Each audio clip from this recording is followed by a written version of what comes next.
I have the pleasure to welcome Andy Getz, who is assistant professor at Princeton University.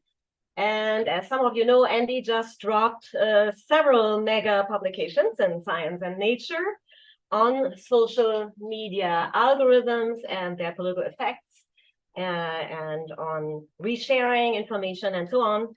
That's just the beginning of apparently 16 peer-reviewed articles that he is working on with a relatively large team, but a very exciting prospect. And I think what we should do as researchers, or some of us working on social media, just lean back and wait until all of this stuff is out and then go back, because whatever you do now, might be overridden by these new articles.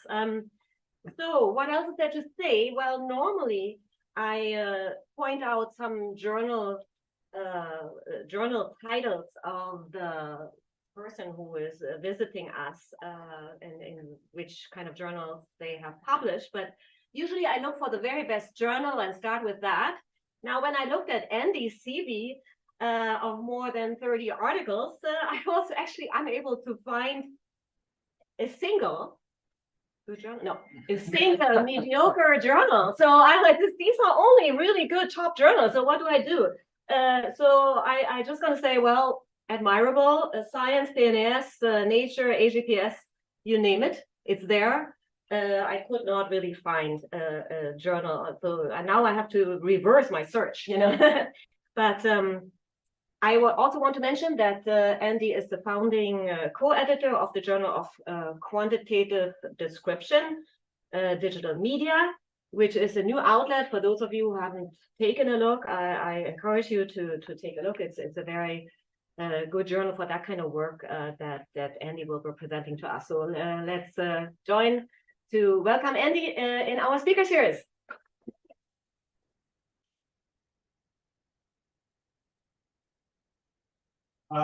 Thank you very much for this kind invitation, very kind introduction. It's really an honor to be here, to be able to present some of my joint work with all of you.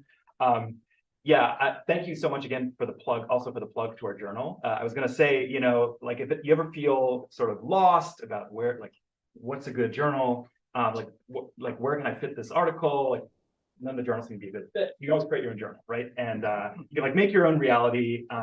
Like I'm living proof that it's possible, right? And I will say, like, if any of you are doing digital media work that's descriptive, we're very interested in submissions. We're still going strong, and I'm super happy with the quality of the articles that we've been able to publish so far. It's been gratifying just to see that we've become an outlet for articles that I would be hard pressed to think of where they would find an outlet, like if we didn't exist. I mean, I think that's just an observation from my experience so far, and so I'm just happy that we've been able to create this venue. So please send us your best work. With that aside, I want to emphasize that the research that I'm going to be talking about here is collaborative. So this is a large group of people. These are my venerable co-authors and collaborators. So I'm going to mostly be focusing on a couple of the papers that were part of this release that Yitling just mentioned, and the co-authors. So the first four names on this list. So we're sort of the lead co-author team on this paper. So it's me, Neil Malhotra, Jen Pan, and Pablo Barbera, who was working from the meta side. And so the title of this talk is "How do social media algorithms affect platform use, attitudes, and behavior?" I'm going to take a little bit of a detour before I get there, but I promise that I will try and actually answer this question. And just a final note, I know that some of these, the findings that I'm going to talk about, they have seen the light of day, and so they're out there in the world. I'm hoping that not all of you have actually had time to read all of them. And so if that's the case, then not all of this will be rehashed, and I hope that at least some of what I'm talking about in terms of the background and the context will be interesting. And so, and one final note, feel free to stop me at any point if you have questions. If something I'm saying doesn't make any sense, if it's unclear, just feel free to raise your hand or jump in, and I'm happy to sort of make this a discussion.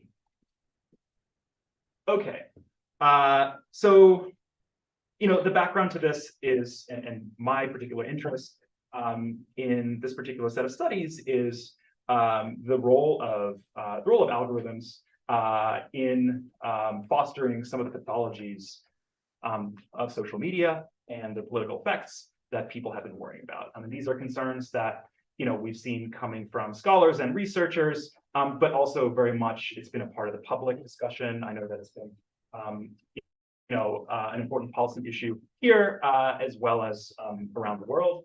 And there's a bunch of debates about which facets of social media are causing various kinds of political pathologies and the extent to which they actually do. So I think the background to this set of studies is how can we provide evidence, policy relevant evidence to these debates, and kind of where we're going to get the most bang for our buck in terms of research effort, providing useful evidence that doesn't already exist. So just to summarize the kinds of questions, so the kinds of research questions that I think people want to know the answers to. And so by people, I mean researchers, members of the public, society, etc. It's things like, do algorithms amplify misinformation, right? Do they promote hate speech?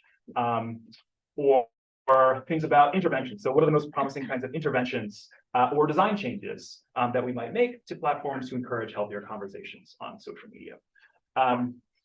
People have also asked questions about virality. So basically, the ability to reshare or recirculate content on social media exacerbate things like polarization. We've also heard a lot of discussions about screen time, right? Especially among younger people. Screen time on apps like TikTok, affect mental health, is it addictive, etc. So these are all they're really critical questions. They're all policy relevant questions, very policy relevant questions. And I just want to emphasize the verbs in each of these bullet points, right? So amplify, encourage, exacerbate, effects. These are all, so at the JQD, our journal, we're always looking out for words like this because we banish these from our papers because we're really only interested in descriptive research. But I'm bolding them here because these indicate that these are all causal questions. These are all questions about the effect of some facet of social media on some other outcome. So what people really want to know are these causal questions about the effects of social media in general or particular elements of them. And so I just want to point out, probably it's not shocking for many of you to hear, but studying social media is hard, I think. And I just want to go through some of the reasons why I think it's hard. So first, as I indicated, these are causal questions. Causal questions are difficult to study. Answering causal questions well is just hard in general. I think any of you who do experiments of any kind or quasi-experiments or try to approach some kind of some sort of credible, causally identified estimate using observational data, that answering causal questions is hard. So that's just the starting point. When we then start talking about things like algorithms, first of all, what are algorithms? I'm going to set that aside for a second, but algorithms are complex. In this case, they're proprietary. They're developed and owned by private companies, and so they're described as black boxes. We don't always understand how they work and what goes on inside of them. Another point I want to bring up is heterogeneity. So this is something that we often deal with in our studies, right? We have very standard ways of talking about and studying effect heterogeneity. But when we're looking at digital politics and especially behavior on social platforms of vast scale, often we are observing a degree of heterogeneity that we are not used to trying to study. Right? And that's especially the case if you think about what algorithms are designed to do. Right? They're designed to personalize the experience of each individual user, and so that's just a vast degree of heterogeneity that we may not be prepared to handle with our standard tools. And heterogeneity in terms of prior engagement with content, in terms of preferences and that sort of thing. And a final thing I just want to note is that I am committing this sin of just referring to social media But really, I shouldn't do that, right? Because social media is sort of a vague term, it's a bundle. And often when people are talking about social media or any other general class of technological systems, they're talking about a bundle of mechanisms or a bundle of different kinds of information communication technologies. And so, on the one hand, we might, as society or as policymakers, want to know, what is the effect of using Facebook, or what is the effect of paying people to not use Facebook, as Alcott et al. Did in their well-known 2020 study. But I think we also want to understand the mechanisms that might be driving any kinds of these effects of using or not using social media, such as the role of particular kinds of algorithms or features. And finally, I think when we want to study the impact of social media on society, hopefully we want to go beyond just the status quo. And this is sort of an aspirational point, but we can see what happens when people use or don't use existing services. But that leaves off the table, what if we designed social media differently? What if we created something different? We created systems that weren't optimized for engagement. Can we study what the impact of that would be? It's a fundamentally counterfactual question. So, this is just, I think, a sampling of why I think studying the effects of social media, quote unquote, is a particularly hard question for research. Okay, so I'm aiming towards trying to answer the questions that I started off with on the title slide. But the first thing I want to do is I want to take a step back and summarize a little bit how most of us, including myself, try to study social media. And I'm going to call this the dominant paradigm. I don't know if it's actually dominant, but I think it's a very common mode of research. And I just want to walk through how I do these kinds of studies. Some of you may do them too, and kind of talk through what I think the strengths are and also the limitations are, just to try to motivate why it is that we would want to try and do kind of large-scale on-platform experiments of the kind that I'm going to talk about next. So everything I'm showing you is from a study that I have done or co-authored. So I've totally implicated myself in everything I'm about to say. But so social media is complex, we all know, and as I've tried to summarize. But when you think about the way that I think the modal researchers try and study it, it's in a very kind of simplified, abstracted form. It's either in a lab or in a survey, online survey experimental context. It's with mock social media posts. It's with self-reported survey measures. So it's all things that are kind of proxying the real experience of using social media, manipulating something specifically, and then doing it in the controlled setting of a survey experiment. And so I'm just showing an example of how we did this in a study on digital literacy tips. So the idea being that we can have treatments designed to improve people's skills and competencies, and to help them to discern between high and low quality information that they encounter online. And so, the treatment, part of the treatment might look like something like this. This is something that Facebook and Instagram actually rolled out for real, right? But we might want to test the causal effect of it in a controlled survey setting. And so we have a treatment that looks like this. And we're going to create this image, we're going to put it into an online survey, and we're going to randomly assign some participants to see it. And then to collect our outcomes, we want to know, does this treatment actually, reduce people's likelihood to believe false claims that they encounter on social media? Does it make them less likely to share online misinformation? I mean, this is typically how we try to assess this, by measuring dependent variables, right? So we show people a series of mock posts, so like the one on the left or the one on the right, that are often taken from real posts, maybe edited a little bit, and we just show it to them in the survey. And then after each one, we just ask these survey questions, right? Is the claim in the above headline accurate or inaccurate? And we respond on a Likert scale, 1 through 6. If you were to see the above article, how likely would you be to share it, right? Answer on a scale from 1 to 6. So these are kind of self-reported. And that's basically the standard for, I mean, I've seen dozens of studies, including some of my own, that do it like this, right? And there are some advantages and nice features, of course, to doing this. So, I mean, one, skip the shortcoming, but one is obviously there's a high degree of research involved. So we can design each post to have exactly the kinds of characteristics that we want it to have. We can manipulate them and tweak them in any way that we want. We control exactly what people are going to see, right? And every aspect of it is sort of forced choice. And so this is a clean experiment, right? There's no problems design-wise with this study. And a lot of people, yeah. And so the question is, why aren't we satisfied with this? Why can't we kind of make generalizable claims based on evidence like this? And so I'm going to propose a few shortcomings of this style of research. The idea being to sort of motivate what we're going to do next.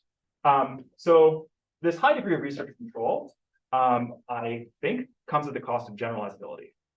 Right? I think that's clear. It's interesting to think about why, though. I'm curious. So I have some thoughts in my mind about what it is exactly that we're abstracting away here that raises particular concerns for generalizability. I don't know if anyone has any ideas that they want to throw out there. But I mean, one thing that I would say is, well, social media is social, right? And it's something that I've often lamented in my own research and I've never quite felt satisfied with, but we study the social aspects of social media, but like it's that social part that we can never quite replicate in our studies, right? We don't have people's real friends. When you're asking people to look at potentially reshared content, it's not something that they think was shared by any of their actual social connections. When they're saying, yes, I may be likely or I won't be likely to share this, in their minds, do they actually think that any of their real friends on Facebook or Twitter would ever potentially see this? And if not, then how externally valid are the estimates that we obtain from these kinds of designs?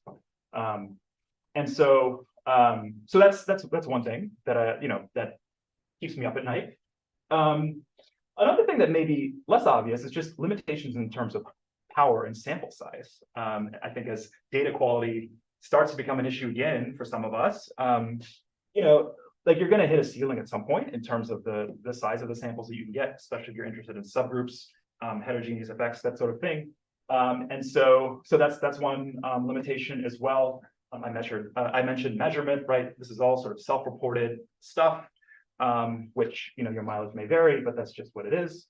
And then the final point, just another thing on sampling, is that say with this study we're interested in digital literacy.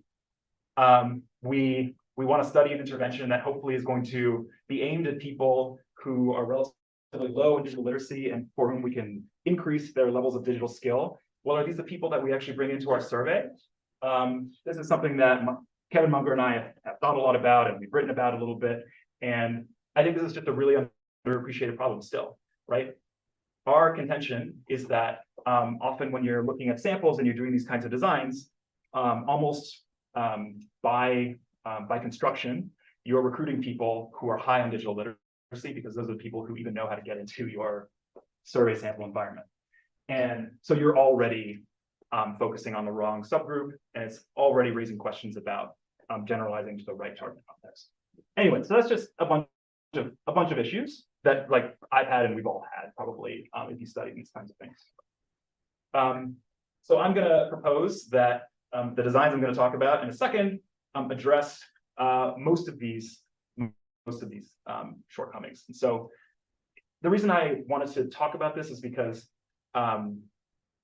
first of all, often I sort of just launch into the study and I'm like, it's a big study, big study. We did this big collaboration and we got all this cool data, but it's often, I think, useful and instructive to actually kind of talk through in detail, kind of bit by bit, what it is that we weren't happy about with kind of the previous status quo and why we actually thought something like this was useful. Okay. Anything before I go on? Okay, thumbs up, great. So now I'm going to talk about these meta-collaboration studies. So the goal of these studies, the initial goal was to study Facebook and Instagram's impact on the US election in 2020 in a manner that leverages the opportunities for collaboration between independent academic scholars and researchers Okay, so I've now tried to indicate why I think this collaboration is necessary. Now I'm going to tell you how we tried to make this collaboration work. Okay, so I think when you bring up the facts that we collaborated with a large tech company to study the effects of that tech company's products on society, people immediately start to think like, okay, well, how did you do this? Were you worried about like X, Y, Z? And the answer is yes, we worried about all of those things. And I want to tell you, yeah, so just to kind of name a couple of the challenges, right? First, we were well aware, hyper aware of the extent to which any results that came out of such a collaboration might be met with skepticism by the public and others. And second, there are just going to be legal challenges, privacy challenges, other practical challenges in securing access to especially individual level platform data, for one, to say nothing of being able to potentially change, randomly change aspects of platform features for some users. So the structure of the project I'm going to talk about right now, we propose as a possible solution for this challenge, for these challenges. Okay, so to talk about a few more specifics, the team thought a lot about this, and we came up with a bunch of components to try to address these issues of credibility and practical and legal obstacles. So first, all the studies that we did were pre-registered before data was collected, before any of the studies went into the field. So you can go back and see, the things that we said that we expected to find, like, is that actually what we expected to find? We, noted in detail how we plan to answer all of our research questions. None of the academics got any funding for this. The third one, so personally, I think the third one is probably the most important one, for me. So at the very outset of this, so in 2020, early in 2020, Meta, then Facebook, told us that they would not require us to undergo any kind of pre-publication approval. So in other words, they're going to agree to do this collaboration. We're going to pre-register these studies, and like we find something that they don't like or they think makes them look bad, they're going to say, sorry, you're not allowed to publish this finding. They told us in advance that this would not happen, and they said so publicly. So they said so publicly in 2020. I think if they hadn't agreed to do something like that, like there hadn't been a blanket agreement to not do pre-publication review approval, we would have walked away. And I just tell you that this didn't happen. So like, there's no legal authority that can prevent them from doing it, of course. But I can tell you that it didn't happen. Question, yes. Yeah, I'm just curious because like they could say something, but just like retract it. Yeah. Like, did you look to have like some kind of like legal documents saying like this is in writing and they cannot go over like their word? So the main form it took was basically we wanted kind of public, like public sanction to be the main enforcement mechanism in this case. There's nothing stricter than that. So the main enforcement that we saw was that if they reneged on their agreements, then we would all we'd complain very loudly. We would publish op-eds, and we would make give interviews and say that Facebook broke their word to us, and researchers should work with these people because they're not trustworthy. So that was the threat. Okay. We can get into later whether that's enough and whether regulation is something that's actually necessary. Okay, we did code review, pipelines and analysis code.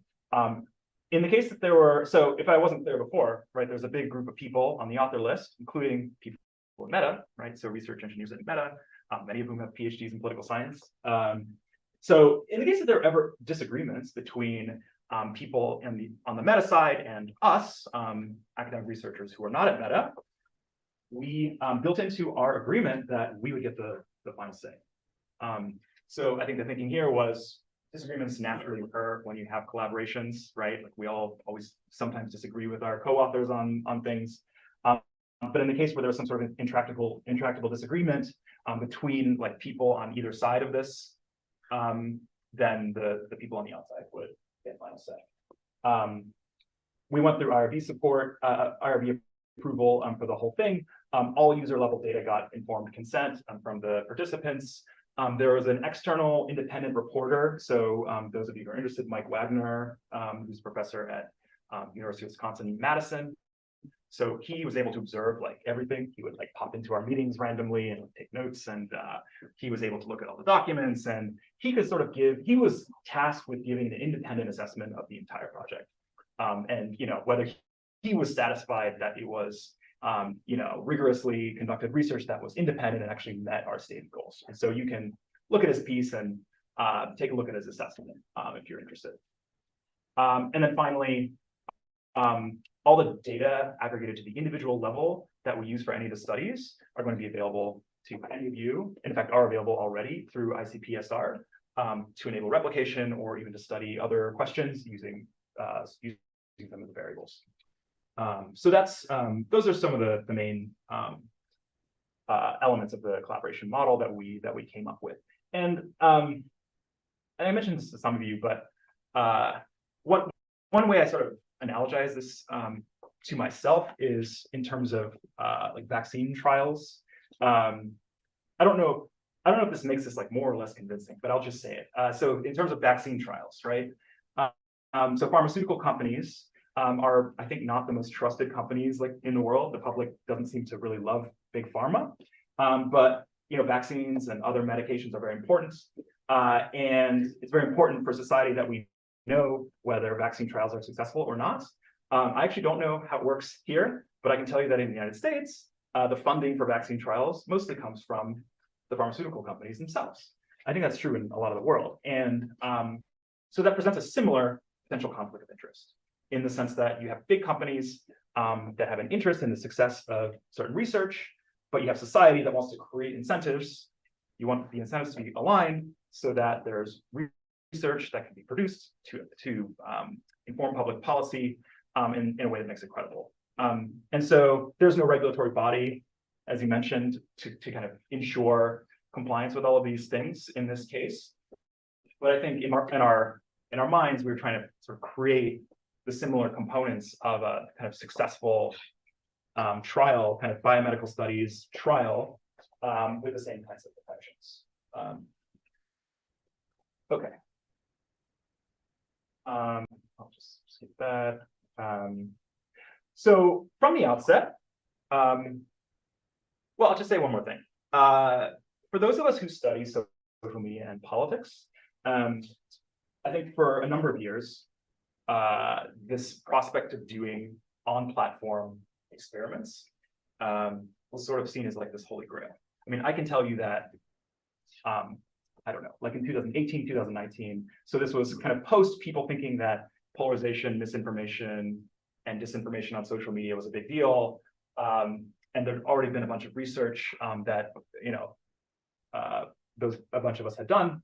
But I think we were already appreciating some of the shortcomings that I talked about. And I think there was this idea that was floating around that, like, wouldn't it be great if we could somehow get some of these platforms to try out some of the things that we think might make a big difference and allow us to publish the results so that we can actually build a base of knowledge about this.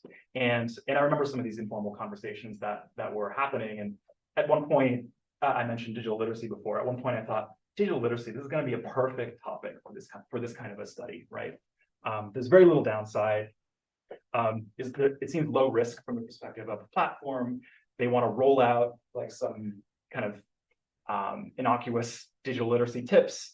It's not going to harm any users, but it actually might make improve some kinds of outcomes that we care about. And so maybe this is an area where some kind of a collaboration with external academics might be possible. And I remember, like, I don't have any like special connections to people high up in these companies, but I remember I like pitch it to my former grad school colleagues who are working at the platforms. Wouldn't it be great if we did this? And they're like, yeah, we'll get back to you. We'll get back to you. I'm like, all right, this is never going to happen. So fast forward to 2020, when, like, out of the blue, a bunch of things changed, I guess. Some factors changed, and suddenly these 4 questions were on the table. So the impact of these platforms on disinformation, misinformation, knowledge, and misperceptions, number one. Political polarization, number two. Political participation, including vote choice and turnout. And then number four, attitudes and beliefs about democratic norms. So something had changed, in between when I remember having these discussions and when I was first contacted about the possibility of this project, that suddenly all the big questions that we thought would be important to study were on the table. And in fact, this was the charge from the beginning, was that we could create a series of research designs that would focus on these four questions through these collaborative on-platform experiments and observational studies. Okay. So as you heard, the first batch of these has been released. So they came out a couple of months ago. I'm going to focus on two of these. So the first one, so these were in the Science special issue. I won't mention the cover, but that goes a very bold cover. And there's two articles. One is about feed algorithms, ranking algorithms, and the second one is about reshares. So first, I want to tell you a little bit about just like the overall structure of the data collection and the research designs. So that might be hard to see. But essentially, we had like two major categories of studies. So one is experimental studies, and then we also had some observational studies. So one of the four papers that came out that I'm not going to really talk much about is this paper on political segregation. And so that's a purely observational study. There were no interventions that were done. In terms of the experimental studies that we planned, so there are platform interventions. I'm going to talk about a couple of those right now. But there was also a deactivation study. So I mentioned a little while ago, there's this Alcott, Jenskow et al. Deactivation study published in the AER Econ Journal. And so they're also part of this project. And there will be at some point a paper reporting the results of a much larger scale enhanced deactivation study that was done as a part of this project. And so that was sort of organized separately from the rest of the experiments, but that was part of it, and that's going to come out. Oh God.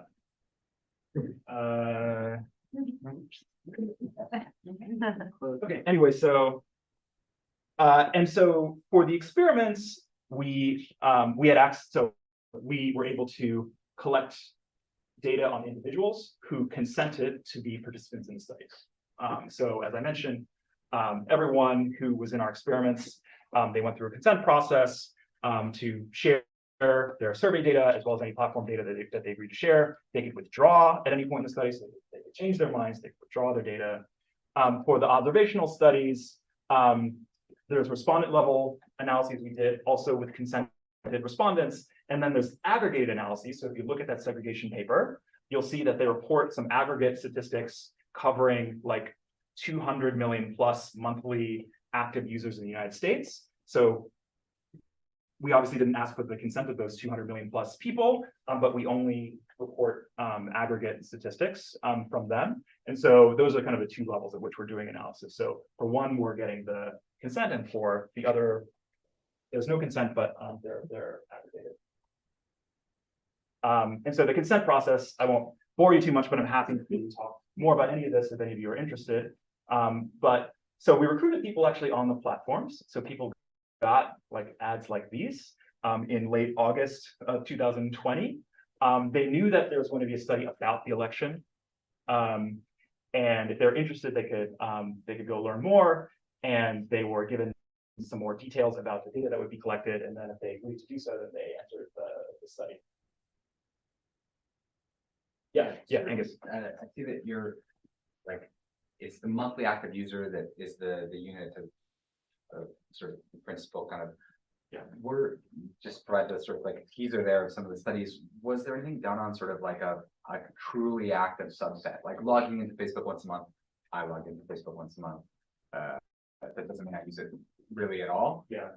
To post something on Marketplace or whatever. So yeah, you don't need to tell me any results, but was there anything looking at sort of the, you know, whatever the 10 million or the 20 million people who are really kind of go-getters on the platform? Yes, so if you look in the segregation paper buried in one of the appendices, you'll see that they do look at the robustness of some of the findings on segregation by quantiles, basically quantiles of like activity on the platform. Okay. And you'll see that, everything gets like exacerbated like in the way that you would expect, right? So there's more segregation among more active members of the user base.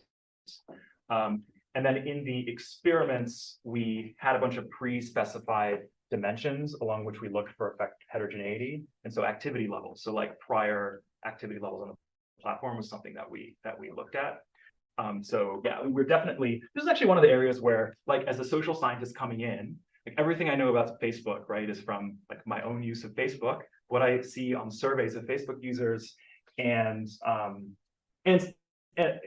like some existing data on Facebook use, but not what people inside these companies know about Facebook use from like their actual observation of proprietary user data. And so this is one of those areas where the people inside were like, oh yeah, you should take a look at activity level as a potential moderator. It's not something that would necessarily be driven by political science theory, but it actually turns out that this might be really important. So yeah, I mean, this is a good question. Yeah. You brought up digital skills. Yeah.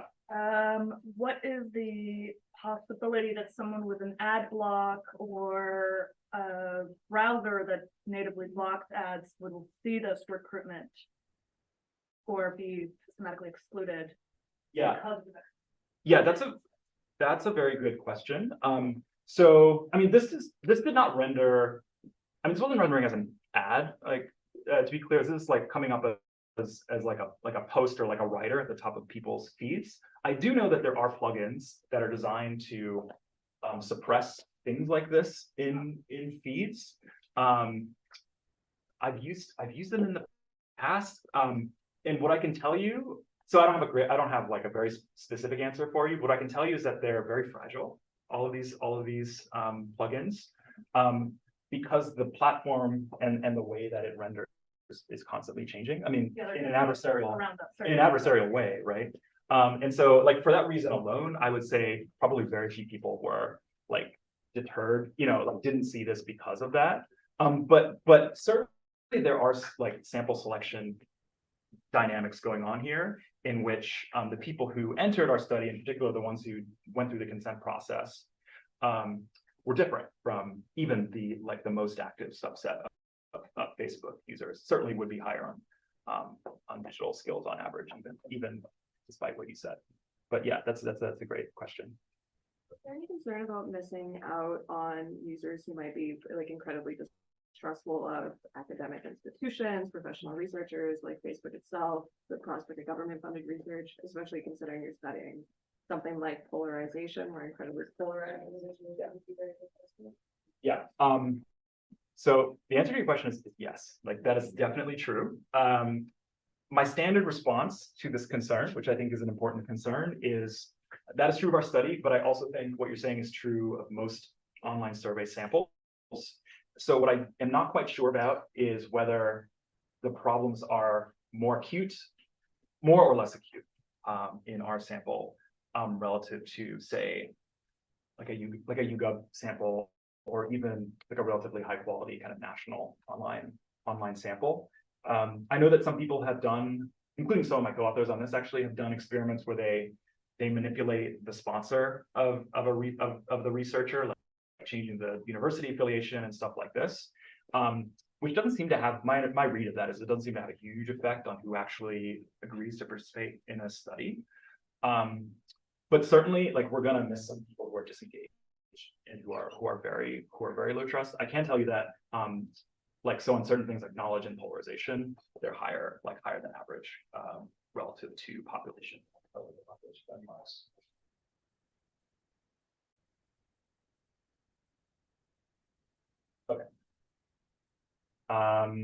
Okay, so the main point here is that the interventions occurred over a 3-month period, basically from the end of September to the beginning of December of 2020. So this was like before, during, and after the height of the US campaign in fall 2020. And we asked a bunch of, so we have multiple survey waves. So we have 2 pre-treatment survey waves, and then multiple post-treatment. So there are 3 during the interventions. We have a wave 6, which we fielded actually after the election when it was clear that things were going to keep happening for a while. We might want to collect some more data. So we fielded a 6th wave. Let's see. Quickly go through. We planned a bunch of data collection ex ante. So we had the panel surveys. We have the log data. So this is just the platform data from users who consented to share their log data. We also had the aggregated data that I mentioned. So we're still in the process of trying to link some of this data to administrative data and voter files. I know I talked with some of you about just the general creepiness of the availability of American election data, and so we plan to take advantage of that to the extent that we can. We also had a subset of people of about 4,000 people in each experiment who further consented to share passive tracking data. So this is web browsing data of the kind that I've used in some of my other research. So basically, we wanted to know what websites people were visiting and whether that changed depending on changes that were going on the platform. And in particular, it allowed us to look at possible substitution effects. So I'll show you in a second that one of the headline, most immediate and obvious findings of some of our interventions is that platform use goes down, as people just don't find it as interesting or engaging. And so just in terms of sheer amount of time that they spend on average on these platforms, it goes down. And so, we could ask, well, what are they doing instead, right? So we couldn't do that if we only had data about what people were doing while they were on the platform. Okay, and I'm happy to talk any more about that. So, all right, so I'm going to talk through, let's see how I'm doing on time. All right, well, I'll at least talk through this one, and then we'll see how I am on time. And then if I have time, I'll talk through the second one. So this paper is focusing on the feed ranking algorithms on both Facebook and Instagram. We were interested in, I'll spend a second on this. So I think the motivation of this should be pretty clear, but when you think about popular concerns about filter bubbles, echo chambers, and this sort of thing, and the potential for these things to drive polarization, this is a particular instance of concerns about algorithmic effects on politics, right? So the filter bubble, the mechanism for how it's supposed to work is that ranking or recommendation algorithms are basically learning about your preferences, including your political preferences, and then they're going to be more likely to feed back similar like-minded political content to you with or without your awareness. And so this kind of more intensified exposure to like-minded content on social media could gradually lead to a polarizing effect. And so this is the filter bubble argument. And so you can think of that as sort of this is a subset of a larger set of effects that algorithms of this kind might have on individuals' political attitudes and behaviors. And so one of the papers that I talked about with some of you, this is the like-minded demotion paper. It actually looked at this specifically. The one I'm going to talk about right now was a change to the way that the ranking algorithm works that allowed us to look at related concerns, but also just other kinds of generalized effects of ranking algorithms. And so really, after all that wind up, this is a pretty simple design, right? So the kind of what we're calling the control group is just that's people are seeing the standard status quo algorithmic feed. So this is the personalized algorithmic ranked newsfeed that you get on Facebook or Instagram. The treatment here is what we call the chronological feed or the reverse chronological feed. And so this is actually that's how the feed used to be at the very beginning, right? So when Facebook and Instagram and actually even Twitter, when they first introduced their feeds, they were reverse chronological. And it wasn't until later that kind of various engagement engagement was used and other elements were used as features into the ranking algorithms in these rec systems. And so we basically we wanted to take people back in time and give them like this very, very simple version of the feed. Okay, and I just want to note the reason why we did this, why we thought this was an interesting thing to do, was that, as I mentioned at the beginning, this default feed, the status quo algorithmic feed that you get when you open up Facebook or Instagram, it's a black box. So, I mean, I think we have some ideas, right, from things that are publicly reported, what the companies say. We have some ideas about how it works and what the inputs to the system are. But we actually, even we did not have privileged access to these systems, right? We didn't interview people who designed them. Even the people who did design the system probably couldn't exhaustively explain to us how exactly they work. I mean, that's actually like a general problem with complex adaptive algorithmic systems of this kind. And so the idea is, rather than try and understand the impact of this existing system, we can randomly assign people to a different system that we can actually understand and explain very well, right? It's just like this dead simple reverse chronological feed. And so by looking at the differences between them, we can say things about the effects of chrono versus algo, but we can also look in the other direction and say, what is the effect of the algo feed versus chronological? And so that's sort of how we try to square this circle. We want to look at algorithmic effects, but we can't actually fully describe how the default algorithm works ourselves. Okay, so we're going to look at polarization, we're going to look at knowledge, and we're going to look at participation, all measured with our surveys. We're also going to look at some on-platform metrics of the kind that we collected. I'm happy to talk about any of these categories of data, how we collected them, how we created these metrics, and how we classified different kinds of content. So I mentioned scale. In terms of the scale, we're basically running two parallel experiments here. So one on Facebook, one on Instagram. So the Facebook one had 23,400 or so participants, and on Instagram we had a bit over 21,000 participants. All right, I did for some reason. Oh, so this is the time spent on platform behavior result that I already mentioned. So what this is showing basically, so on the left, basically time spent on the platform went down by about 20% in the chronological version of the feed relative to the default algorithmic version of the feed. So that's on Facebook. On the right, that's Instagram. The time spent on average went down by about 11 or 12%.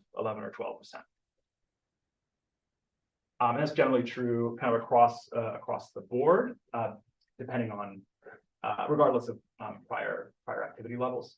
Okay, next we're looking at engagements.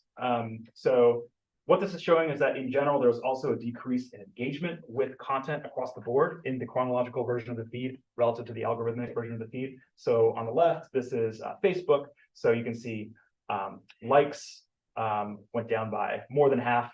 Comments, rate of commenting on posts went down by half. On the right on Instagram, you can see likes also went down, comments went down by somewhat smaller magnitudes. You can also just, another really interesting thing about the data that we collected is, yes, the treatment effects, that's what we're going for ultimately, but also just the base rates. So like just looking at the control group, right? So maybe it's not surprising, but in the default algorithm feed, likes are about 5 times more common than commenting, right? And so just getting a descriptive sense of the base rates of these kinds of engagements was really interesting. Is Yeah, this controlled for the less time spent as a result of the chronological feed, or is it controlled for the time that they spend less on it? No, that's the absolute. Okay. That's right. Yeah. Okay. So, but you raise a good point, which is that this time spent thing comes back to haunt us because it's always going to come up as a possible explanation for some of the other findings that we get. And even for that. Yeah, even for this. That's right. That's right. Yes. So that's a good point.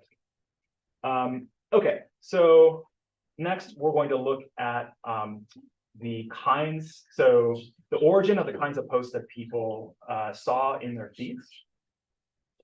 So again, left is Facebook, right is Instagram.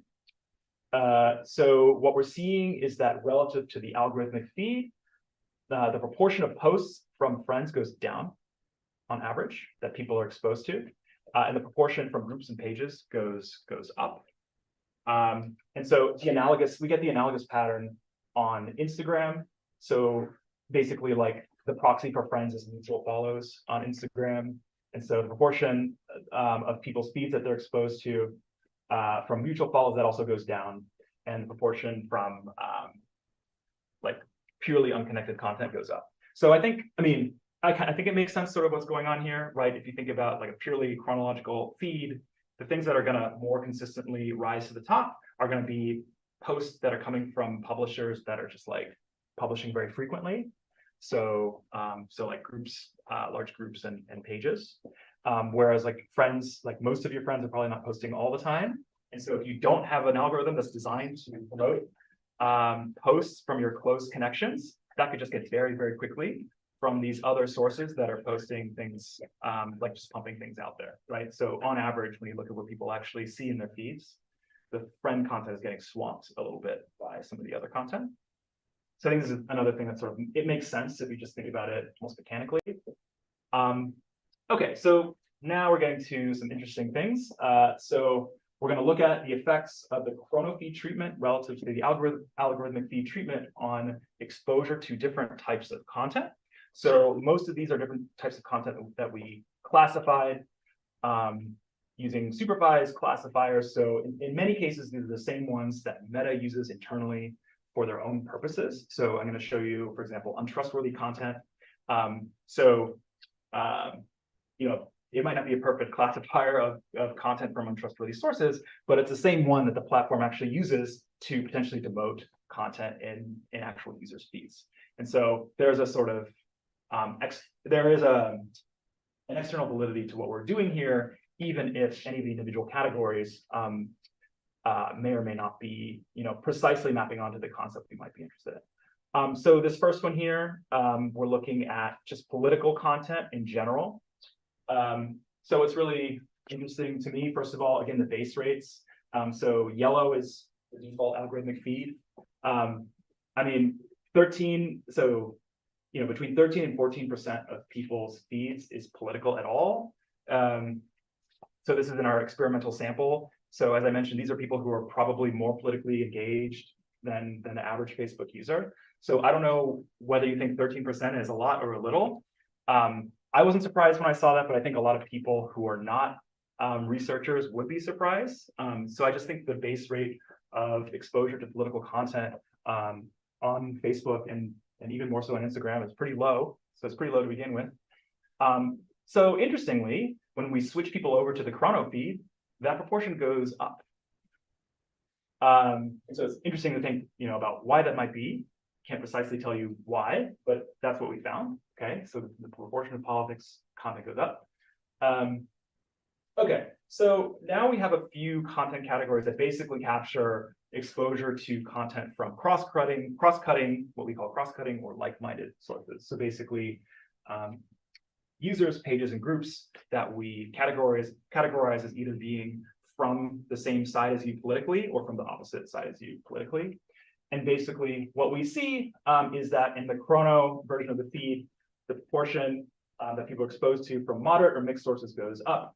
The proportion from like-minded goes down.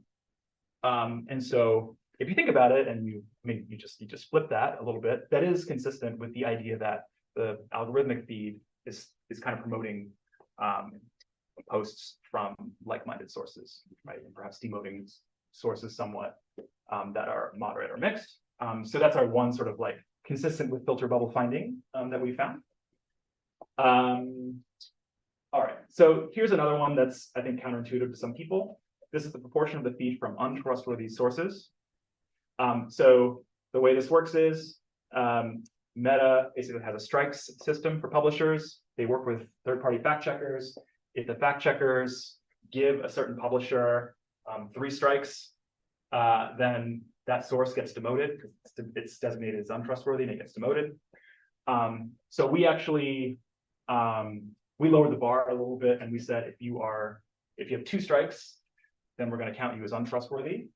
And what we see, so first of all, base rates, the proportion is pretty low to begin with based on this definition. So on Facebook, basically 2.5% of people's feeds on average is posts from these untrustworthy sources. On Instagram, it's even less. And then in terms of the treatment, so you switch people over into chronological, what happens? The proportion goes up. So it goes from 2.6% on average of the feed to 4.4% in Facebook. And it goes up just slightly from like 1.3% on Instagram. So to me, I mean, this is a counterintuitive result as well. I'm happy to talk about what I think is going on here. The question, yeah. Could you elaborate on the labeling of political or news content? Is that just based on the page or the source that it's from, or does that extend to like link sharing, for example? Yeah, so okay, so we have political content and we have political news. And political news is the intersection of political. So any post could be political. So this is content classification based on basically language used in the posts. And political news is a political post from a set of designated news sources. So it's like a subset. Yeah, I don't have just news up here, but news goes up too, just like news of any kind. Okay, so when looking at that to untrustworthy sources, that's again that kind of labeling of the page itself of like this is coming directly from that untrustworthy source versus like let's say your mom sharing this information. Oh, so this right, but this could include reshares too. So like it could be something that you're directly following, or it could be something that someone is sharing into your feed. That's it. That's what you mean.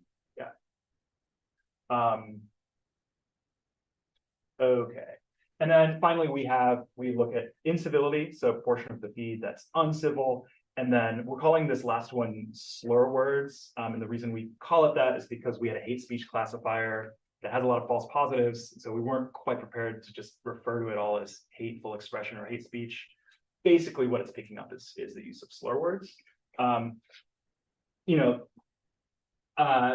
This is something that's hard to talk about, I think, to non-academic audiences, but the fact is that posts with slur words on Facebook or Instagram are vanishingly rare to begin with, and so there's like very little change on Instagram as a result of our treatment, and even from that low base, the proportion goes down even more on Facebook. In terms of incivility, almost no change on Instagram. And it goes down. So exposure to posts that are classified as uncivil goes down on Facebook, which is consistent with the idea that the default algorithm feed is somewhat promoting incivility in some way, in some maybe modest way. Okay.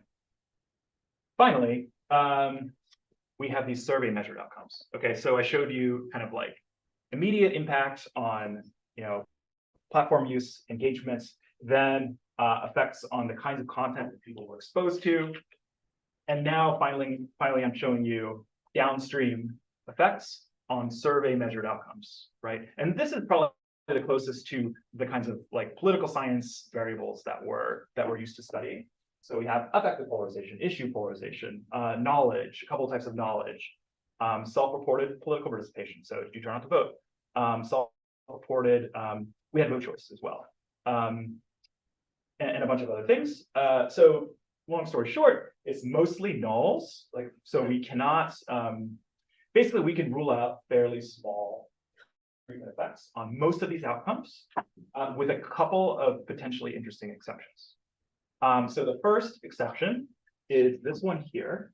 And so, I mean, also interestingly, this is the only one here that's not technically measured by a survey. So this is what we're calling on-platform political engagement. So basically, this is things like posting something on your feed that mentions a candidate for office, or posting that you voted, right? Like pushing the I voted button, or signing an online petition. There are various kinds of activities that you can do on the platforms that is classified as like civic engagement. And these are all sort of online, on-platform forms of political engagement. That goes markedly down when we switch people from the default algorithm to the chronological version of the algorithm.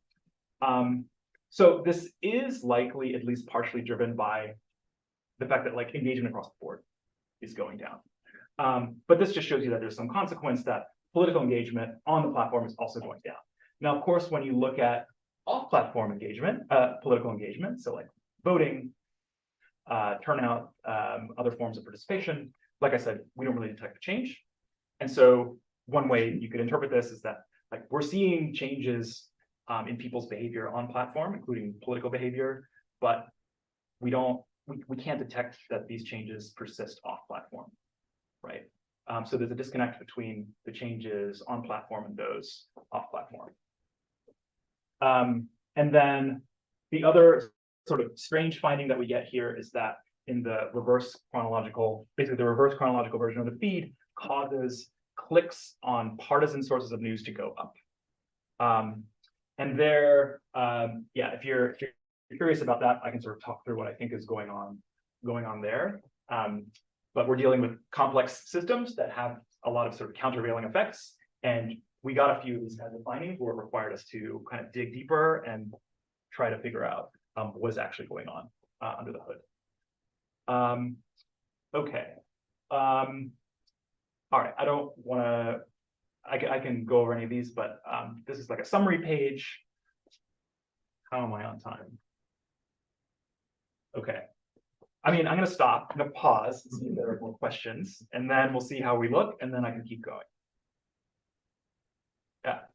Were you also trying to measure not just what people say in the survey, so the attitudes, because I mean, people maybe remember also what they said a few weeks ago and so on, but how they behave differently in terms of like the polarized speech, like, so is there any measure that you basically didn't solicit from the people themselves, but from their different online behavior? Well, so do you mean, for example, like, did we look at the content of people's posts? Yeah, like the polarization level of their posts and things like that. So more polarized behavior than polarized attitude. But if this is a question that nobody is interested, I mean, we can move on. I mean, I mean, we were interested in posting behavior, right, of the participants of our study. Mm-hmm. The short answer is simply that the rates of doing that are so low to begin with, just across the board. And so the subset of that is like about politics is going to be even less. And so we simply were not powered to make any statements about changes in polarization using these kinds of text measures. It would have been great. Yeah. That's the short answer and unsatisfying answer. Okay. Yeah. Okay, there's a question there and then there. So I have a question about the difference between the algorithmic feed and the chronological feed. Yeah. So I can imagine that you could just take the algorithmic feed and literally just sort it into chronological. Were there any other differences from a literal just sorting? Because you mentioned the 3 strike versus 2 strike thing for. So what you're saying is equivalent to what we did, because the inventory. So let me just describe what the inventory is. But the inventory was the same. So the inventory is the set of posts that could be shown in your feed. And for most people, like, you're never going to get, regardless of how you sort the inventory, you're never going to get to the bottom of it, right? It's essentially like a continuous scroll. If you think about, so what could be in the inventory? It's posts from your friends, right? It's posts from pages that you follow, like anything posted to any group that you're a member of, pages that you like, and like there are a few other categories. So it's like it's also posts that your friends comment on, right? So this is like a whole set of things that could show up in your feed, and that's in your inventory. That inventory stays fixed regardless of which treatment condition that you're in. So that's one important thing to keep in mind. And so, I mean, the implication is just that like the two conditions are just like, one is just like a way of sorting the other. Yes. Yes, with the Nirvana. Yes. A couple slides back, you started by saying that the percent of algorithmic feeds that were political was 13%. It was 13%, but actually this is the average proportion. Oh, that's the content, but then, or is it change? Because Sorry, this is proportion. So, yeah, it's the bottom 7% change. So is it the change? It's 13%. yeah, so it's 13.5% is the average in the control group, algorithmic feed. 15.5% is the average in the treatment group, the chronological feed. And then this is the percent change from one to the other. So not the proportion of people's feed. No, that's confusing because 13% is political versus. yes. So yeah, exactly. So it's a 15% increase from 13.5 to 15.5. Yeah. Yeah. Yes, thank you. You don't really have a discussion of how you expect users to kind of modify their partisanship or ideology. You're like, I'm thinking of John Zaller's like classic book, like how can you expect people that maybe look at Facebook a couple of times over 3 months and they have access to everything else to be in the context of the 2020 election to be sort of expected to sort of change their party ID or change their belief about the issues because you're dependent.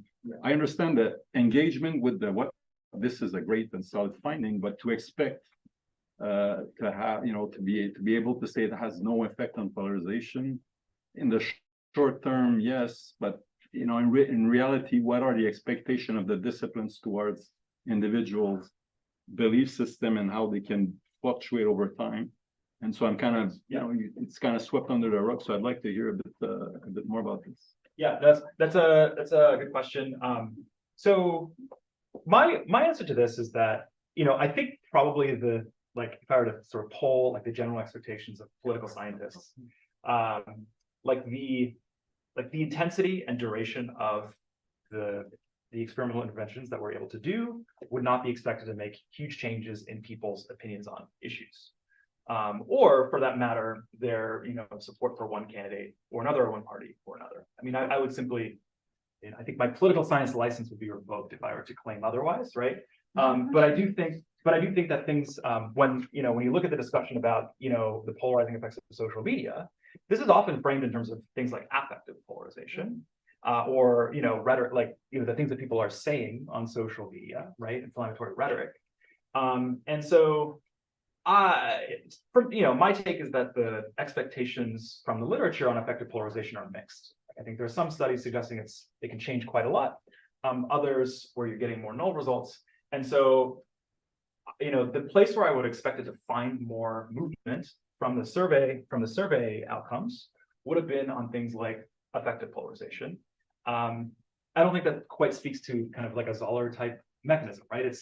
We're talking about essentially emotional like group attachments. So that's one thing. And the other thing is that in terms of the mechanisms that I would have really expected to bite during this intervention, so like the things that I really think that we could have significantly moved and that might also have effects on political outcomes, were not things like the balance of elites opinion on the campaign, but it's things like social, what people in your social network are saying, what you observe about what people on your social network are saying, and that sort of thing. And so so I think that's sort of my general response to that question. I mean, I'm with you in terms of like, okay, we didn't find movement. I mean, it's like a pretty precise null if you ask me on issue polarization. And like, is that really surprising? I mean, no, I don't think that's surprising. What the other thing I would say though is just like, aside from kind of a purely theoretically motivated hypothesis, this is an expectation that's out there. And there was this just other set of concerns, I think, by people in the team, that was there are expectations that people have about the effects of social media. They're not all based on the priors that might be shared by political scientists. And so we have this opportunity to do this. So should we also test these things? And I think like that's also in the mix in terms of what we were deciding to test and not test. I saw a hand here somewhere. Yeah. So I see no effect on factual discernment. I was just wondering, is this based on new false stories that circulated during the campaign, or Yeah, it's people based on people actual could have been exposed to it before the treatment or before like this? We actually chose the stories in a short period before each the survey waves were fielded. So it was designed to be stories that were circulating like around when people were actually taking these surveys. Yeah. Okay, so in the far back and then you. Yeah. On the slide before, are these mostly mechanical effects of having more grouped pages posts? So I guess I'm asking, are the two parts of this inventory, the friends and the other ones, very different? And is that how we should interpret this? I don't think it's fully a mechanical. I don't think this is fully a mechanical effect. Because well, yeah, let me put it, let me start again. So if you look at the segregation paper, so I haven't really talked about it, but if you look at the segregation paper, what they find is that a huge amount of the segregation that they identify is actually being driven by pages and groups relative to just like posts from your friends. So I think that's sort of one of my takeaways from that paper. And so that does suggest that some of these differences could be driven by like those changes that I showed you in the proportion of content from pages and groups. I can't quantify exactly how much. And the thing about this is just there's this crazy mix shift effect where like you increase one thing, you're decreasing other things. It's all happening simultaneously, and it's very hard. I mean, some of the team proposed ways of like trying to quantify like the exact contribution of each type of post to each effect, but really it's all happening simultaneously, and it's difficult to parcel it all out. So I don't want to say that it's just a purely mechanical effect, but surely this is partially due to that change in the proportion of posts from pages and groups versus other sources. But for example, do you know just descriptively within the posts by friends, are they more like-minded than the posts by groups? Oh, well, yeah, for sure. Yeah. Earlier you were talking about the inventory of posts that could show up on your feed and just kind of changing the algorithmic versus chronological. Was there any engagement with the posts that come from sources that you do not explicitly follow? So things that Facebook might think you're interested in. So even aside from ads, like if I open up my Facebook feed right now, the majority of it, even if I order it chronologically, and Instagram for that matter, is going to be a lot of things that Meta thinks I am interested in. Was there any metrics on that of how many posts people were getting that they weren't explicitly interested in? Right. So we don't have that breakdown for this paper. So the interesting thing about it is the proportion of posts of the kind that you're describing has gone way up since we did this study. It's right, and like so Facebook and Instagram have really tried to chase after TikTok, which is just fully algorithmic, and they've totally amped up the proportion of the feed that is just essentially algorithmic recommendations from outside of your network. So basically we're not picking up on that in the study.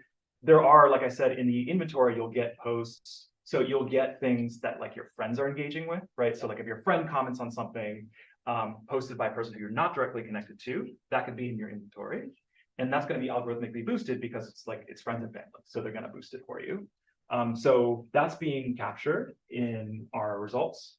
But most of what you're describing is like post 2020 changes to the algorithm. So yeah, this is like we're capturing like late 2020 version of the algorithm.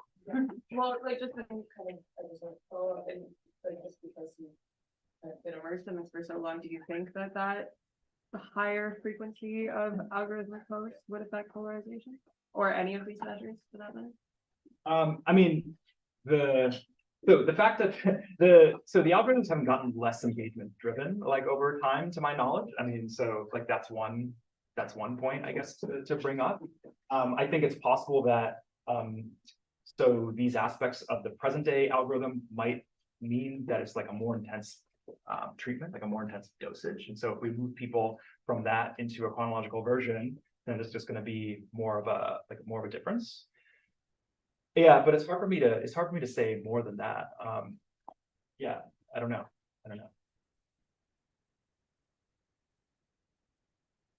Okay. Was there oh yes. Piggybacking off of that, because this is around the election, it's Yeah. also, I mean, Haugen talked about how there were these break in case of fire, emergency things. Yeah. So the algorithmic feed is not just one thing, right? But are you capturing the algorithmic feed of the election at the time that Facebook was being slightly more receptive to? Like, it was implementing the reaction to Cambridge Analytica stuff. Mhm. And this is why you're not why the effects on. I see. Well, okay, so yeah, so some of the thanks for bringing up these break glass measures. So my understanding is some of what was going on there is that there are actually certain categories of content that were straight up removed. So not just demoted, which means they wouldn't even be present in people's inventories. And so that would be the case, since the inventory is constant, that would be the case for people in either version of the treatment group. So I think my answer to your question would be, I don't think this is going to affect the ATE, like the treatment effects, but it might affect the levels of certain things. Or maybe just the generalizability Well, of yes. that period of time to what it will look like in 2024 Yes. or what it would look like in. Yes. So I think definitely agree on this generalizability point. So, I started off saying, like, one of the motivations I think for doing this kind of work is to address shortcomings of generalizability in sort of like our workhorse research designs. But like, you can't get around this temporal validity problem, which is that the platforms we studied in 2020 are not the same as the platforms of today. Their user bases are also different. I mean, certainly fewer, people have migrated into other platforms. So a lot of things have changed. The algorithms have changed. Political context has changed. And so, yeah, that's absolutely a problem. Like, I'm always hesitant to extrapolate like from this, like, to the next election, for example. It's, these like the rate of change, on digital media is just much faster than the rate of change in the whole world, in some sense. So that's an issue that we certainly can't solve. Thinking about heterogeneity based on the types of accounts that people typically follow on these platforms before the experiment. Yeah. So I can imagine that there's some types of people that really use these social media to get lots of content and news media, and then their pages will be mostly news outlets and they follow pages of candidates, for example, versus others are trying to ignore politics altogether from these on these social media accounts and just following their support teams and their friends, and that's it. And so for that group that is sort of the politicized group and is using social media for politics, for them, does it make a difference whether it's chronological or not versus for those other people?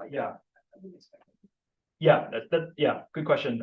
So let me just I'm going to list the things, like the dimensions that we checked for heterogeneity. So we checked party identification, party ID, digital literacy, political interest. So those are all measured as surveys. Demographics like age, gender, non-Hispanic, white, social media activity level. So prior kind of activity level, as I mentioned before, and also inventory size. So whether you had a larger or smaller inventory.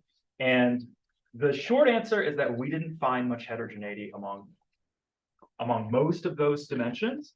We found a little bit for incivility as a function of inventory size. But that was, let me just double check because I always forget.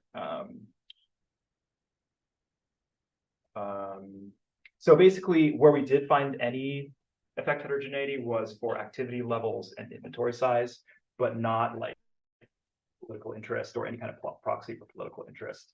Strangely enough. Yeah. May I suggest that maybe you take a few minutes to talk about the second study, and then Okay. we have another round. Is that in the interest of everybody, or if so if we still I have can also- questions, we can save them maybe? But I think I want to give him the chance to present part of it. I think I overshot in terms of the amount of content that. This, in my defense, this started off as one paper, and there's just too much that we had to split them into two. Okay, so the second thing I wanted to talk about was this reshares holdout. So here again, very basic, but we had a treatment group where we suppressed any content from people's feeds that was reshared. So someone else shared the post into your feed. So we wanted to get at basically virality, right? Okay, so skip over that, and I'll try to cut to the main findings. So this is a familiar graph. It only has one facet because we didn't do this on Instagram. We didn't do this on Instagram because Instagram doesn't really have like a comparable native reshare function. But so when we remove reshares, the proportion of the feed that's political goes down. In exposure to untrustworthy sources goes down, and there's a small increase in exposure to uncivil content. So in many ways, it's like the mirror image of the other study. Okay, and so we have our kind of main hypotheses in a giant table here, but you don't have to pay attention to most of those numbers because we again have mostly null results on these. It's mostly the same outcomes. So there's one interesting exception here, which is that we do estimate a decrease in news knowledge. So basically, withholding reshared content from feeds causes people within our sample to have lower levels of news knowledge. So basically, ability to accurately answer news quizzes that we were giving people in our survey waves. So I say an exception for SATE. So basically, we were computing two different estimates. So one is SATE, so we were doing the average treatment effect within the sample, and then we also tried to weight to the population. So those were PATE estimates. And so basically, what's going on is we try to weight to the population, we lose a bit of power because of the design effects, but it's consistent with, we think it's consistent with a decrease in news knowledge. So what's going on? Why would reducing the amount of reshared content that people see in their feeds decrease news knowledge? I thought that, viral posts and reshared content are supposed to misinform people. So wouldn't, reducing it make people more informed? So what we think is actually going on here is that reshared content circulates news from many different sources. It circulates news from untrustworthy sources, but also from reputable sources. And there are more reputable sources being recirculated than unreputable ones. And so on net, when you're taking away the reshared content from people's feeds, they are actually being exposed to less accurate information about events in the news. And so that's what we're actually picking up, I think, in our news quiz outcomes. So that's my best attempt to very quickly run through the reshared paper. But I mean, I think I'm running out of time, so I mean, maybe I'll just stop here.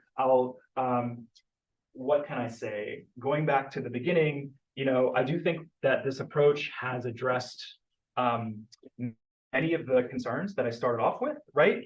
But I don't think, there's still some concerns that are left. And sorry, I'm going to cut to my last.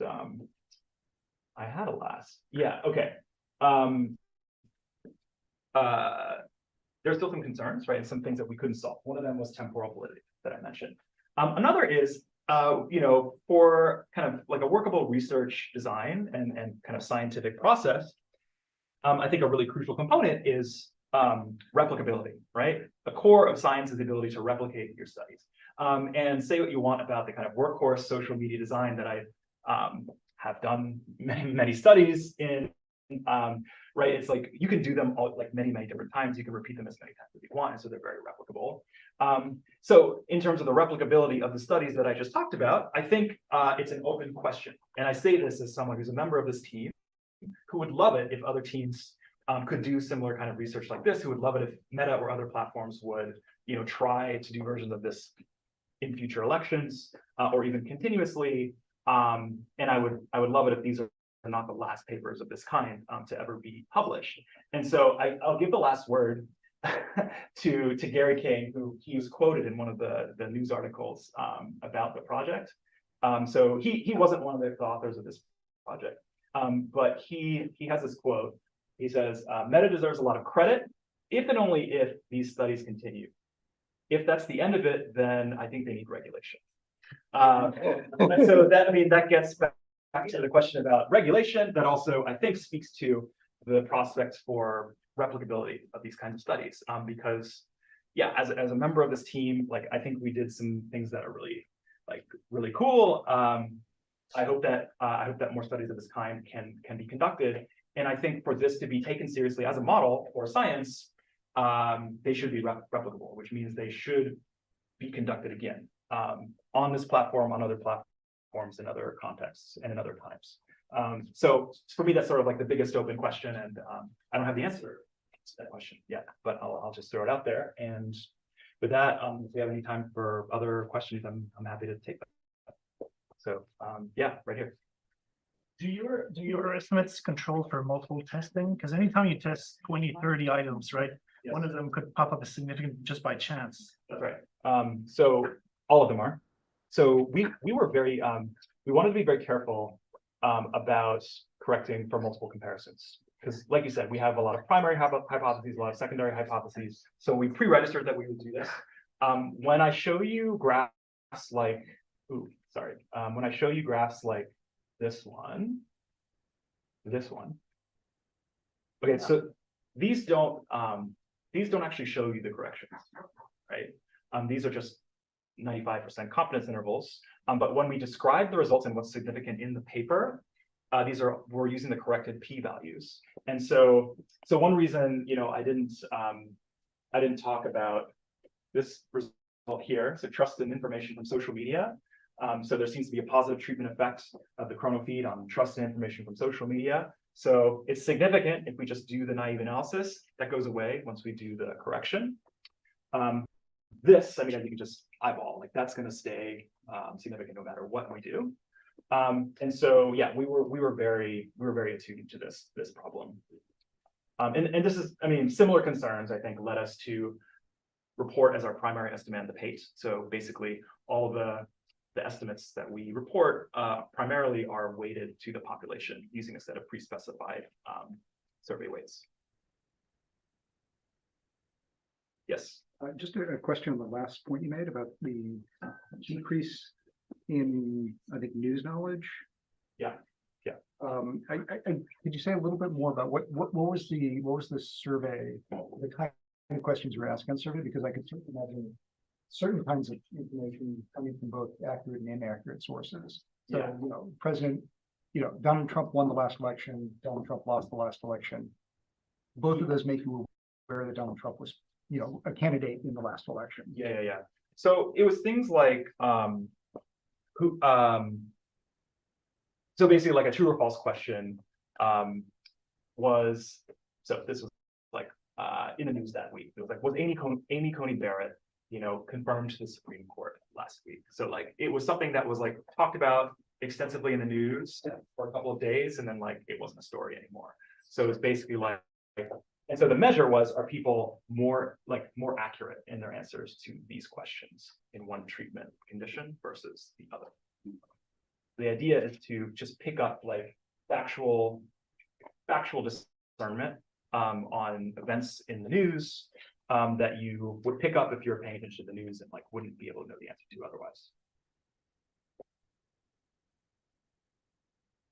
You can respond to that, and I'm gonna see if I can pick up the actual wording of the question while you're doing that.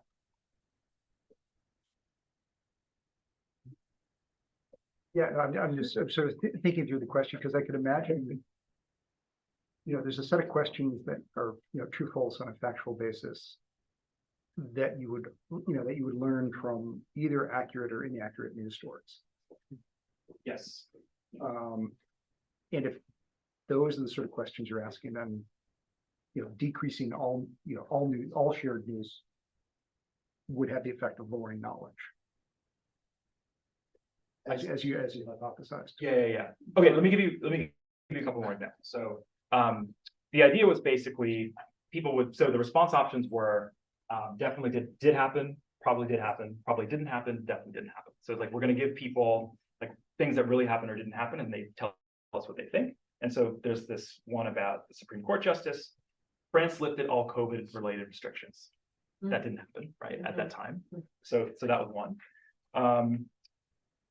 We asked about a militia plot to kidnap the governor of Michigan, which did happen. So it's things like this that was like, we were attempting to just get at like factual statements about things that either definitely did or definitely did not happen in the past week or two. Okay, but were there any questions like, COVID vaccines shown to, cause radioactive G5 chips in your arm, right? Yeah, no, we didn't. No. So, yeah. What you're selecting is factual information, I think actually. So. I agree. Yeah.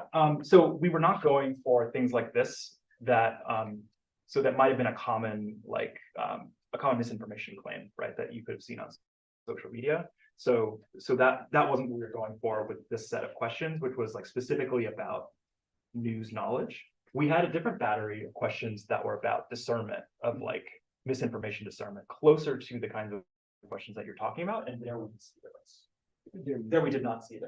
So the only difference we saw was on this news knowledge type of question. Yeah. I'm curious, did you think about increasing polarization? Or was it an ethical concern? Because right now the algorithm, the baseline is not about driving polarization. They want you to be engaged with the website. Yeah. And perhaps before they, let's be conspiracy theory people. Right before they accepted to do the experiment, they were like, yeah, we have this new algorithm. It shouldn't, we think it's not going to drive polarization. The baseline is, we're pretty certain that the results are going to be null, and we'll look good, right? Whereas if you come in and say like, I want to see if I can reduce polarization, but I want to see if I can increase it by just feeding this story or whatever. From an ethical point of view, it's more problematic. But did you think about this other direction that you could have taken the study, and perhaps would have found something there? Or so wait, okay, I want to make sure I'm understanding the suggestion. So is the idea that like the platform, like basically the platform knows that we're going to take whatever the status quo is, and we're going to try and like randomly assign people to get a less polarizing version of it, and so that if they make the existing algorithm less polarizing, then we'll get. Let's just assume that right now the baseline algorithm is just let's be engaged with the platform. Yeah. So the odds that it's going to drive polarization up or down is very small, and you like change it to chronological, and it doesn't have an effect. But I'm saying, what if you had designed an algorithm that would have increased polarization instead? Yeah. So I mean, I'll just say that from a kind of design and ethical perspective, we wanted everything that we did. So like, we wanted all the changes that we made, the interventions that we implemented to point in a hypothesized less polarizing direction. And so we were both, that was both like in terms of, we really wanted to be risk averse in terms of the kinds of changes that we might cause. But also we were dealing with just priors of people on the research team and just priors in general. Like, I think a lot of people's priors were that the existing algorithms were like designed to be pretty like polarizing and promote engagement. And so if we try to explain to people, well, like, we actually want to design an even more polarizing version of the algorithm, like, it's actually not clear whether that's possible. And in fact, like, if you think that these platforms are A/B testing everything and are really, they're tailoring the algorithms to maximize some metric, then, I would be surprised if they left a lot of like polarizing engagement on the table, at least at that time. And yeah, I mean, I will say now that we've done the experiments, just speaking for myself, I think probably we were being too risk averse. I think some of our priors were driven by research that now we know hasn't replicated based on what we found. So like one example is like there are a few studies out there that there are experiments that are conducted that show that if you expose people to counter attitudinal information from the other party on social media, then that can cause a backlash. I mean, I'm like a no backlash guy myself, so like I've always been somewhat skeptical of these, but like this finding is out there, and I think this expectation is out there that if you expose people to more cross-cutting content on social media, that can cause backlash and perhaps increase polarization, right? And if you look at there's the like-minded emotion paper that I didn't really talk about. Like this paper was designed like with that in mind. Like really, they wanted to make sure that we weren't going to increase cross-cutting. We weren't going to like confront people with more of this content in fear that we would basically trigger more polarization. And so like my take on that is that like we shouldn't have been so worried, because now we've done like a much larger study and we showed that that's not happening. Okay, I saw. Okay, there's a hand here. Yes. Well, do you think that part of the reason might be because you only ran the study over the course of 3 months and like October to December 2020? And Yeah. Like I imagine that a lot of swing voters had already decided what their take was on the election, during the primaries, right? Yeah. So do you think that there is still that possibility that even running the extraction study, but maybe with a much larger time frame of a year, or during like the beginning of elections, even right now, do you think that there might be different results potentially? Yeah, I mean, I would have loved to run it for longer. I think we're definitely susceptible to this, critique that 3 months maybe isn't long enough.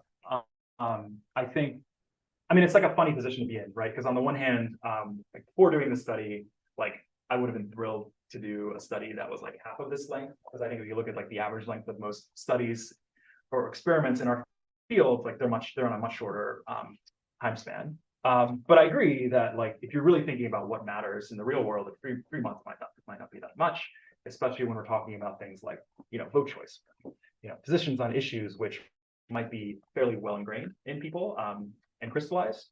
I was going to say one other thing, which is that I just forgot what I was going to say. But there's a point that maybe I'll talk to you afterwards. I was going to say something else, but I forgot. Okay. Yes. Yeah, I just want to jump back to what Jean-François was saying. Yeah. So this was done before the Facebook papers. So I don't remember the exact timeline. So, but the study was conducted before Facebook reduced the weights of angry reactions in their algorithm. Yeah. Okay. So it was actually really surreal when that happened, because I talked about the paper where we did this reverse chronological intervention. These studies were done, basically by the end of 2020, beginning of 2021. And then Facebook papers, so like the whistleblower, when these papers came out, this was in, I believe, like late September, early October 2021. So at this point, we basically had a good idea of our findings from these studies, but we couldn't, we were still working on it. It wasn't public. And so we were starting to see papers that were leaked, in these articles describing studies like that weren't the same as what we did, but like looked at some of the same kinds of interventions. And that was a bit surreal, right? So we saw that there were some internal studies about doing reverse chronological feeds. Of course, with different outcome data, and like a lot of things were different, but it was just strange as a researcher to not be able to comment or like respond to this discussion, because we actually had some rigorous evidence, and we could actually say something about like our confidence about various kinds of effects that we found. So yeah, no, but you're right. And then the company changed their name partially as a result of this. So it was like a different company at some point, and so all of this was happening at the same time. Yeah. Are you going to be able to replicate these in 2024? I hope so. I mean, I would say contact your elected representatives, lobby the companies.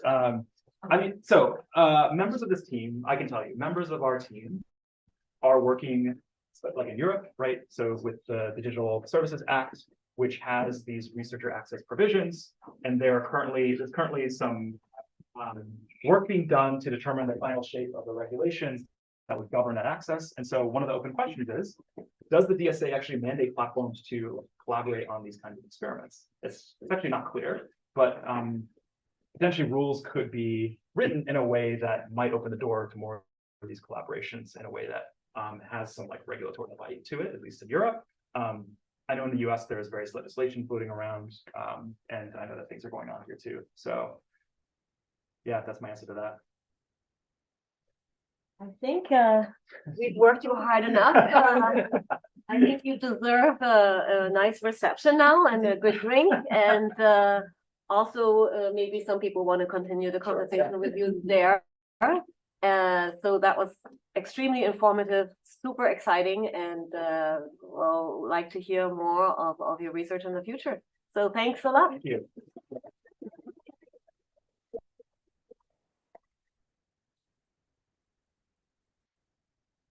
So we move over to the room with the reception. That is, I think, 81. Yeah. Oh, yeah.